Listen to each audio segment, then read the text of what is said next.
सामने हैं कि पीछे जो आबादी थी उसको तो तोड़ दिया गया है। सबसे पहली एक बात मैं ये करना चाहता हूँ कि अगर आपने पार्क को बहाल करना है तो ये चंद कदम के फासले पर ये बहुत बड़ा पार्क है जो कि खंडर बना पड़ा है।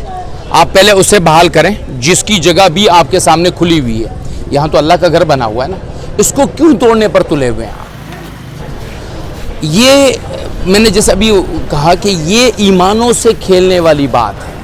आप मुझसे कहते हो कि मैं आपका घर तोड़ दूंगा तो मैं आपसे दरख्वास्त करूंगा कि भाई अल्लाह के लिए ना करें, फिर अच्छा ये तोड़ दे वो तोड़ दे। नस्ला टावर जब तोड़ा गया तो बहुत सारे लोगों ने कहा कि जी हाँ ये गैर कानूनी जगह पे बनी हुई जगह है, इसको तोड़ दो। लेकिन ये जो जगह बनी हुई है ये आपके तमाम पेपर क्लियर करके बनाई गई है और इसको बने हुए इतने सालों हो गए हैं।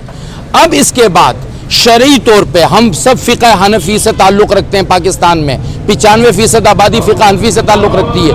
फ़िक़ह हनफी में एक बात है कि जब कोई मस्जिद एक मरतबा मस्जिद हो गई और वहाँ नमाज पढ़ने के लिए लोग आ गए और मस्जिद के लिए वक़फ़ हो गई, अब ता क़यामत ये ज़मीन से लेकर आसमान तक मस्जिद है। अब इसको गिराकर कुछ भी नहीं बनाया जा सकता।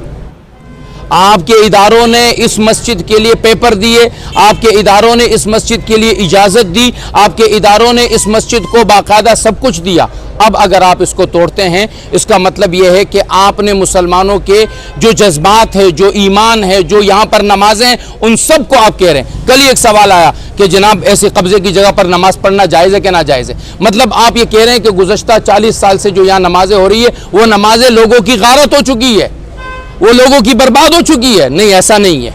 ये बाकायदा मस्जिद है और इंशाअल्लाह ता क़यामत ये मस्जिद रहेगी इंशाअल्लाह, और इसको गिरने नहीं दिया जाएगा इंशाअल्लाह। इन मुसलमानों को मजबूर ना किया जाए कि ये अपने रियासत के खिलाफ डंडा उठाए और हम मजबूर होकर ये कहने लगे कि अब हमारी जानें जा सकती है, अल्लाह का घर नहीं जा सकता।